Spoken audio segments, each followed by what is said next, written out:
Assalamualaikum warahmatullahi wabarakatuh. Perkenalkan, nama saya Astri, saya dari kelas MN20F. Dalam mata kuliah teori portofolio dan investasi ini, saya akan membahas kembali materi dari sesi 4 mengenai definisi return. Return adalah perubahan harga atas sebuah investasi setelah beberapa periode waktu.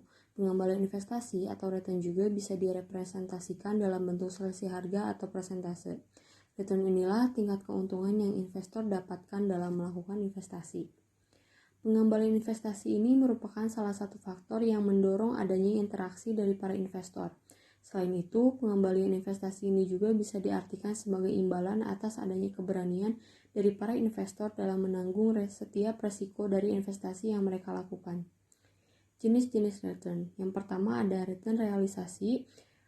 Return realisasi merupakan bentuk pengembalian yang sudah terjadi sebelumnya. Pengembalian investasi ini bisa dijadikan sebagai dasar penentu return ekspektasi. Yang kedua, ada return ekspektasi. Merupakan bentuk dari pengembalian yang bisa didapatkan selaku investor untuk masa yang akan datang. Artinya, return ekspektasi ini merupakan bentuk pengembalian yang belum terjadi. Tingkat pengembalian yang diharapkan adalah keuntungan yang nantinya akan didapatkan oleh para investor. Keuntungan ini berasal dari penanaman dana atas perusahaan emiten pada masa depan. Tingkat pengembalian ini bisa terpengaruh oleh berbagai prospek perusahaan yang bersangkutan pada masa depan. Kemudian di sini ada rumus perhitungan return saham. Rumus menghitung return saham adalah return sama dengan PT dikurangi PT dikurangi 1 atau PT dikurangi 1. PT merupakan harga saham dari periode ke T, sementara PT min 1 merupakan harga di periode sehari sebelumnya atau T dikurangi 1.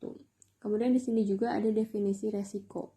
Return dan resiko merupakan hal yang tak terpisah karena pertimbangan suatu investasi merupakan trade-off dari kedua faktor ini.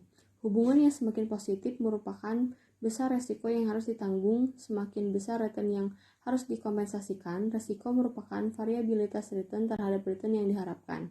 Untuk menghitung resiko, metode yang banyak digunakan adalah deviasi standar yang mengukur absolut penyimpangan nilai-nilai yang sudah terjadi dengan nilai ekspektasinya.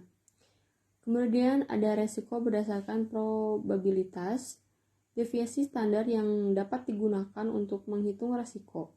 Resiko juga dapat dinyatakan dalam bentuk variance atau variance, yaitu kuadrat dari deviasi standar dan disubstitusikan dengan probabilitas.